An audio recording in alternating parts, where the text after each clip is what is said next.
over the last 5 years, there's been a growth in the market share of independent retailers. Welcome to the Mastering E-commerce Marketing Podcast. I'm your host, Eitan Koter, co-CEO of Vimy. In an era of rising acquisition costs and increased competition, this podcast is dedicated to helping you drive sales, engage customers, and build meaningful communities so you can turn passive visitors into active buyers. Now let's get started with the episode. Welcome back to another episode of Mastering E-commerce Marketing. Today we're joined by Amanda McCormick Bacal, a leading expert in fashion marketing and digital wholesale.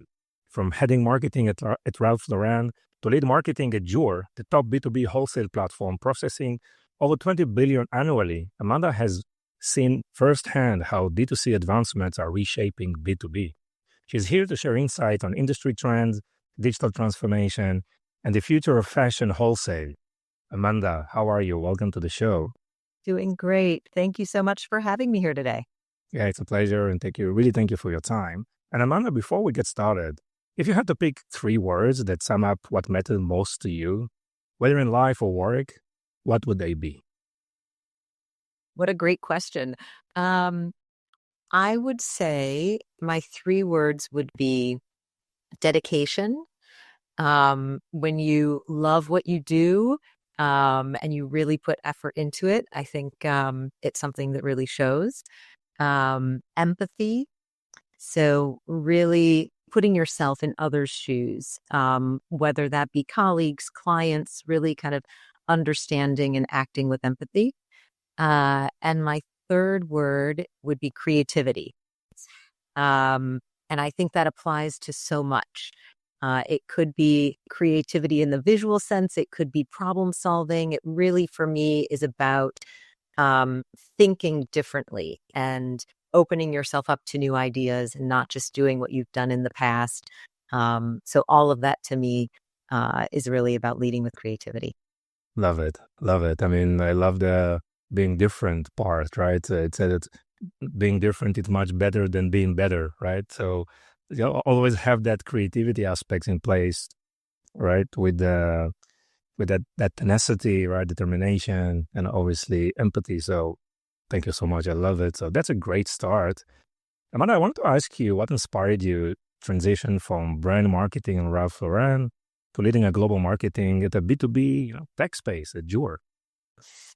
So I've been fortunate in my career to work with some really amazing brands, and have had a wonderful experience being able to do that. I think for me, the transition was actually in 2020. In that time period, if we take ourselves back to the pandemic and everything that was happening in the world of retail and fashion, there was so much innovation and so much happening in the digital technology space. And I was realizing that this was something that was becoming increasingly important really for any business. And I was very interested in the impact that it was having on the industry. So I think that's what led me to look for opportunities that would allow me to learn more and continue to build my skill set and expand into fashion technology. And I was fortunate to be able to join the team at Joor to head up global marketing and help to support the company's growth. Interesting. And for the audience who don't know about Joor, can you tell us exactly what Joor is doing? Sure. Joor is the fashion industry's leading digital wholesale platform. So we're the platform where brands will present their collections and invite buyers to be able to view the collections and place orders. We have over 14,000 brands globally and about 650,000 buyers around the world who use the platform.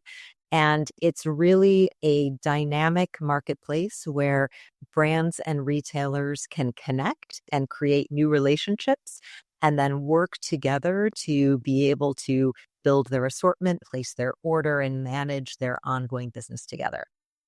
Wow, amazing. I mean, obviously you started in brand, fashions, and D2C, and advancement in D2C influenced a lot the way B2B wholesale operates today, right? So can you share more details, right, about that? For sure. Yeah. I think that what's happened is as consumers, we've all become so used to the ease and convenience of being able to go onto a website and place an order and have it easily shipped. And I think what's happened is we now expect that in the B2B world as well. So buyers grew up digitally native and they're used to that convenience. And whereas they in the past would have come into a showroom and they would have seen a paper line sheet and circled things that they were interested in, all of that has really shifted. And now the expectation is that the brand will have a digital showroom and that a buyer can be able to view the collection and place orders from anywhere in the world. And, again, as we think about from the consumer space, there's such a convenience to be able to go onto a website and look up store inventory and know if it's going to be available in your size before you make that trip to the store. I think very similarly in B2B, a buyer really appreciates being able to log in and see what's available in inventory. If they have a style that's working really well, they want to be able to quickly be able to hop in and see if they can place a reorder and how quickly they're going to be able to get it. So that efficiency really comes about because of the use of digital technology and the investment in technology and integrating those systems together. Yes, and obviously using variety of like display options, right? Probably pictures, videos, advanced search, very, very important, obviously, and a lot of technology development just try to replicate that offline experience. And as we know, for fashion, and let's say luxury fashion, sometimes it's so difficult to replicate, offline experience to an online experience. But I guess you find a way to do that quite successfully on a global scale. Yes, and what we found is exactly what you're saying, that with high-res imagery, 360 imagery, video, you're really able to give the buyer a very accurate sense of the product, and give them the confidence in being able to place orders, even if they're not able to be there in person in the showroom. And there are certainly use cases for both. So there are still times when buyers will want to meet in person and they'll want to visit a showroom or a trade show and see the collection. And then there's lots of other use cases where this opens your opportunity to the world, where someone might not have the ability to meet with you in person. Or, as I mentioned earlier, they may be working with you, they may trust your quality level, and they want to just be able to place the season's order, place a reorder. Things like that can happen much more efficiently digitally. Of course, and obviously inventory planning throughout the year and just giving more trusted forecasting, right? I mean, all these tools are definitely available. And Amanda, what are some of the key trends you've seen on the rise for independent retailers out there? So it's interesting, actually. We have a tremendous amount of data at Joor because of the volume of transactions that are happening through the platform. What we have seen with regards to independent retailers in particular is that over the last 5 years, there's been a growth in the market share of independent retailers. So when we look at the portion of all of the orders being placed on Joor that come from that specialty store independent space, it's grown over the last 5 years from 47% up to now 59%. And so this is definitely an area that is gaining market share. And I think really speaks to the way that the independent retailers understand their customer base and are curating their assortment very specifically for their clients. Um, I think there are differences in how independent retailers or enterprise retailers behave, and we see some of those trends as well through the data. One thing I'd say that's common is that given the fact that we've been in a bit of a challenging retail environment, all retailers are really looking for ways to reduce risk. So we see that affecting buying patterns a bit in that buyers are perhaps buying later in the season. So they're buying closer to delivery. So the time frame, those market windows are expanding. We also have seen that buyers are placing a small initial order, wanting to test and see how something's performing, and then really wanting the flexibility from the brand to be able to go in and place a reorder. So the reorder rate on Joor has been increasing. It's actually gone up from about 32% to around 39% the last couple of years. But going back to your question about independent retail and how is that performing, when you think about that reorder rate, it's even higher amongst department stores and enterprise retailers, where it's almost half of orders, versus independent retailers where it's maybe around 30%. And I think that speaks to the fact that independent retailers really are discovering new talent and buying into new fashion, maybe to a greater degree, versus relying on styles that have performed and wanting to then be able to maximize those. Yes. Yeah. So that's obviously giving them more option for innovation, right? And doing something new, something different, right? As we started this episode, right? It's so, it's so important. And we see that shift also on the D2C side of things, right? Brands are now more and more shifting towards wholesale. What do you think, is driving this change? Yeah, there's been an interesting shift over the years. I think at one point there was a real focus on D2C, and then that evolved into a focus on e-commerce specifically, especially with the pandemic, where that was for many brands the only viable channel. And I think what started to happen is brands recognized that customer acquisition costs continued to go up, a lot of challenges around return rates. And they started to realize that the healthiest approach would be a diversified distribution model and incorporating wholesale, because it can bring a lot of benefits to the overall business. We regularly survey our network of brands and retailers. And in our most recent survey, we found that over half, the majority said wholesale was actually their most profitable channel. So I think that brands are recognizing the benefits there of being able to increase their visibility and raise brand awareness, being able to position themselves amongst a really desirable competitive set. Of course, driving sales with having more points of distribution. So I think that is what is perhaps broadening the lens of some of the traditionally D2C brands in looking to add wholesale to their overall business. And we've certainly been seeing that at Joor. We've had a number of D2C brands reaching out and looking to be able to leverage the platform to be able to grow their wholesale. Yes. And I assume these days, D2C brands are, as you said, they are struggling, right, into growth and exhaust their D2C potential. So they are trying different things, right? Obviously, wholesale.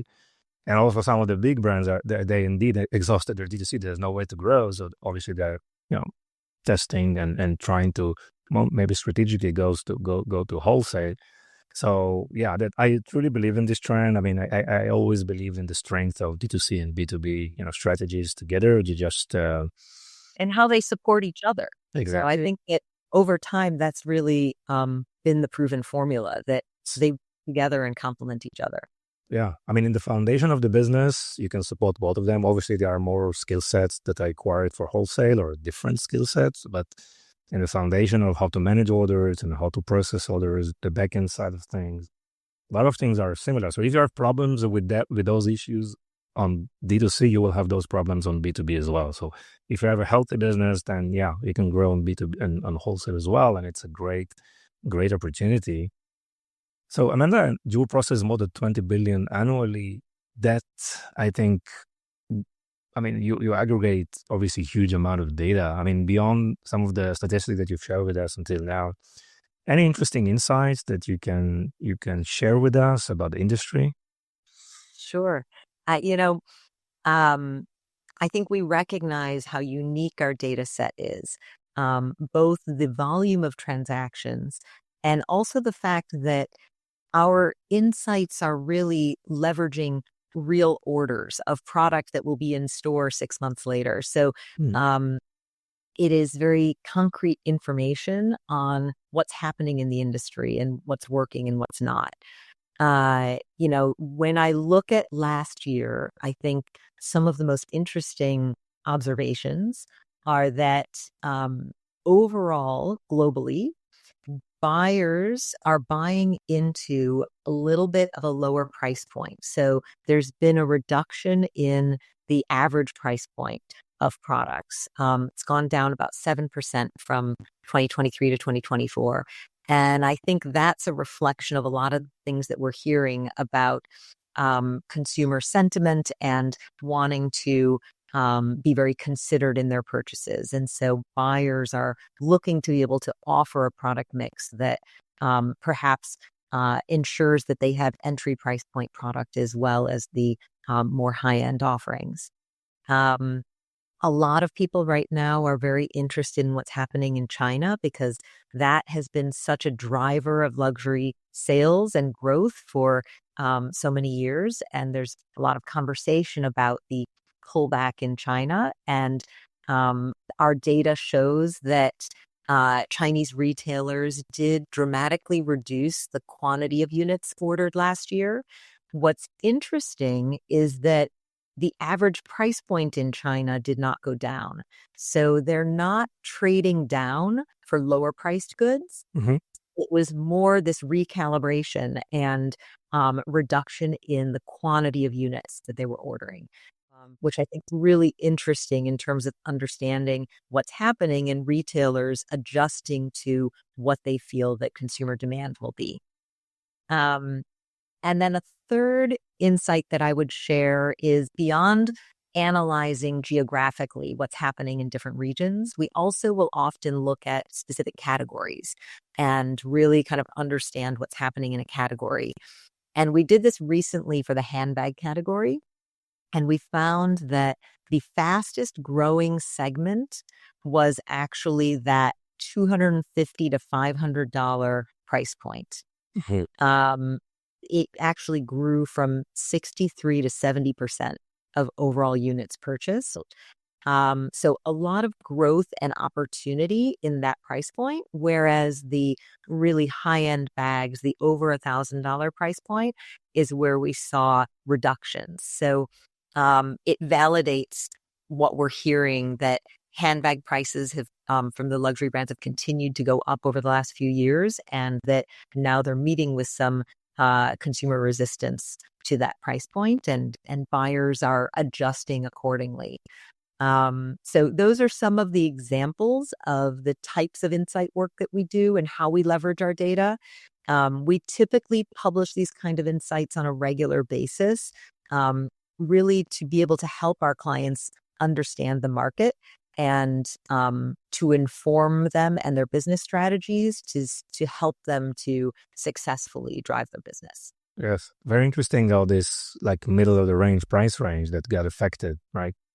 Like during this. So any ideas why just this specific pricing category, or is just a representation, of some specific products, or? I think it represents an opportunity for many brands. I think that there has been a lot of discussion around the luxury price points, and we've definitely seen them increase over the last few years. And so this may just be a reaction to that, to customers perhaps leveling off in the value that they attribute and what to them makes the most sense from a price perspective. And I think what's happening is that then retailers see those results and see where their consumer is leaning in, and they want to make sure they have that represented in their assortment. Got it. Yeah, yeah. So Amanda, I mean, you transitioned from a brand, marketing to tech marketing. I mean, what is the same? What's changed for you? What did you realize during this transition? There are definitely differences between B2B and B2C marketing, but I think actually there are also many fundamental similarities in terms of the underlying strategy. So I would say the importance of understanding your target audience, how to raise awareness of your product, how to drive engagement with your brand, and then ultimately lead to conversion that is going to help to grow your business. So I think that piece of the underlying marketing strategy is very similar and then just applied to two different fields.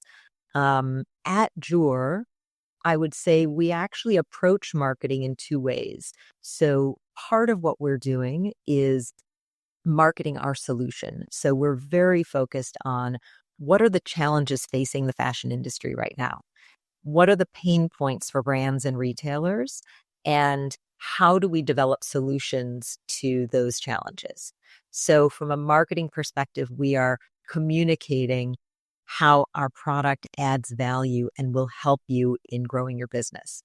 The other part of our marketing is really directed at how do we engage retailers and how do we drive them to the platform to discover new brands and to place orders. And so in that vein, the types of things we're doing are things like publishing fashion trend reports, really kind of staying on the pulse of what's happening in fashion and highlighting seasonal needs that a store might have to be able to fill out in their assortment. We curate digital trade shows. We highlight specific brands and encourage that discovery. And so in some ways, I would say that part of the marketing is more akin to a B2C marketing where you're looking to drive purchase behavior. So within the world of Joor, we really do both. Yeah. And in terms of the marketing channel that you use on both fronts, you use the same channels, or is anything on the B2B that works, more efficient to you? We're using a range of different channels. So typically for each of our campaigns, we start off focused on understanding what our message is. So based on the specific audience for that campaign, what is it that we're trying to communicate and how is that expressing the value of Joor? And then from there, we start to define what objectives we hope for that campaign to reach. And from there, how are we going to communicate and what tactics are going to help us to achieve those objectives? So each campaign can be different, but we use a range of different marketing tools to be able to reach our audience. I would say in the B2B space, certainly performance marketing. So paid search, paid social, a lot of focus on SEO and organic. We do a tremendous amount of thought leadership and content, as you can tell from some of the insights work. Certainly, we have a close relationship with our network, so we leverage email, communications in the platform. So it's really about defining the right touch points for the specific campaign that we're working on. Got it. Interesting. And obviously you're running a global marketing operations. And so those campaigns they have some customization they're like different across different regions? No, they definitely are localized. Local. Every market is very different. And I think it's very important when you're thinking about global marketing to really understand your audience in that market. There are likely to be perhaps different competitors in different markets. There are different media partners. So the way that a customer gathers information or could be influenced by various different sources will be different based on the market. So it's not just about translating. It is much more about really understanding the customer in each geography and what is going to be the most effective way to reach them. Interesting. And so you try to, get some insights or feedback from a specific country or region and try to grow there, or you also probably have your plans to penetrate new markets and just, where the Joor brand is still unknown. Is it still on some of the tasks on your plate? Yes, I'd say we're fortunate that we have a very strong global presence. Um, we have buyers from over 150 countries, and so it's a very broad spectrum of geographies around the world. So we're constantly speaking to a global audience.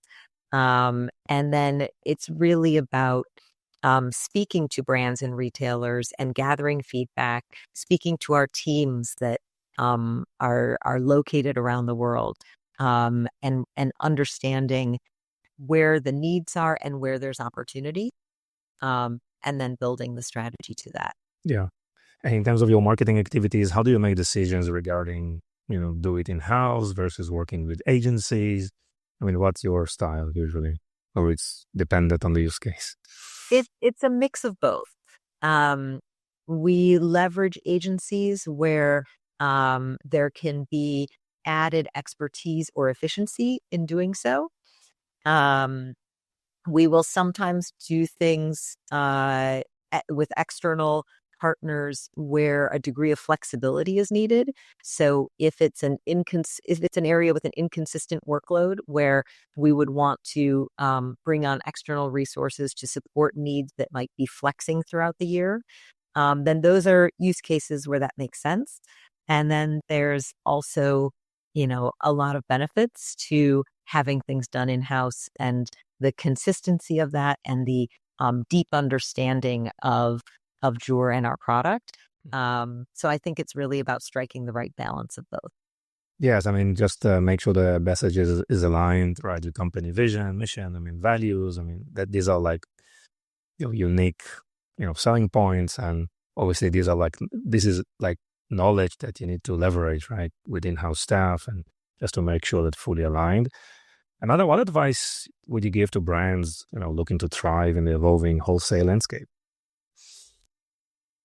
Advice I would give, I would say, brands who are looking to grow, my first point of advice would be to be discerning, to really vet your potential wholesale partners, and think about really creating partnerships that are mutually beneficial, where you're aligned on the audience and the customer that you're reaching, and aim to build long-lasting partnerships. If you think about, again, you were asking earlier about the parallels between B2C and B2B. In the B2C world, a lot of investment goes into the customer acquisition. And if you only had one purchase, then it could be very hard to maintain a profitable, growing business. You want to have that repeat purchase and that customer retention and build something together from that.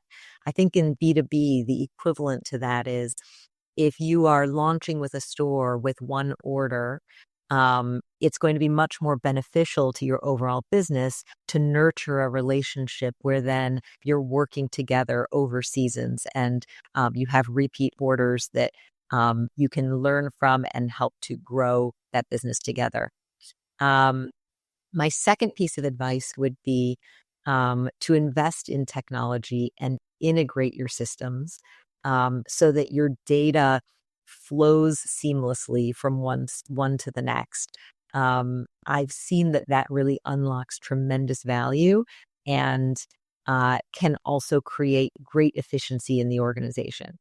So I think that there's been such an acceleration of digital adoption over the last few years, and the reason for that is the benefits that businesses are seeing from it. And then my third piece of advice would be, and it almost goes back to your first question about the three words and what is perhaps most important. I would say my third piece of advice is to offer something differentiated in the market. So think about what the customer needs and what is not currently being met. So if you're a fashion brand, that could be a category of business, a fabrication, a price point. Look at what's out there and think about where you have something different to say, in order to carve out a unique space for your brand, and position it very uniquely within the product offerings that are out there. Yeah. So what I hear you say is actually spending more time on research before you kick off, right? Just spending more time trying to understand categories, products, what's trending, and see, the best positioning to get into the space, right? And what's not out there today that you feel like you have an opportunity to provide.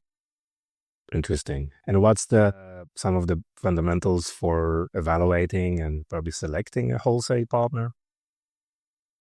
So thinking about their customer audience, is it a customer that you feel like your product would resonate with? Thinking about your existing geographic distribution, and is this a new market that you want to enter? Is it an area where you feel like you have more opportunity that's not going to cannibalize your existing business? Thinking about price points that the store is very successful in, and does that match up and align with your pricing strategy? So I would say those are all very important. Understanding the other brands and product mix that the store offers, to understand how your brand would fit within that portfolio. It's interesting. One of the biggest challenges that we hear from brands is, I have a really hard time figuring out who the right partner is to work with. And I'm searching on Google, and I'm looking at websites, and I'm looking on Instagram, and it's really hard to be able to figure out and find the right contact. And then we hear the opposite on the retailer side. We hear a lot of feedback that buyers are just inundated, and they get 500 emails a day from brands that they're not familiar with, and they don't have the right tools to be able to effectively evaluate whether that's somebody they'd be interested in working with or not. And this is something that we recognized was a real challenge in the industry. And we just recently launched a product to be able to address this called Joor Discover, where brands can log into Joor and can search within our retailer directory, and they can filter by all of these things we're just talking about. So geographic region, product categories, price points, brands carried, to be able to really identify the stores that are going to be the best fit for them. So when you say kind of what are the right things to be looking for, I think those are the key characteristics to be able to make sure that you're targeted in your approach, and that you're finding partners that are ultimately going to be a successful match for your brand. Yeah. Wow, Amanda, this is super interesting. It's also great to hear you talk from the place that you are, right? Leading marketing for such a, global big organization. And obviously your background in fashion and now in tech. So it's really inspiring. I really would like to thank you, right, for your time and all the great insights, and wish you all the best. Thank you so much. This has been such a wonderful discussion. And I appreciate your time and having me on. Thank you so much, Amanda. Bye-bye. Thank you. Thank you for listening to the end of this episode. If you found this episode valuable, please subscribe so you won't miss any of our future content. Explore Vimeo, the video commerce platform that includes live shopping, shoppable video, and social commerce capabilities. Visit Vimeo at www.vimeo.net. We appreciate your support and look forward for bringing you more valuable insight in our next episode.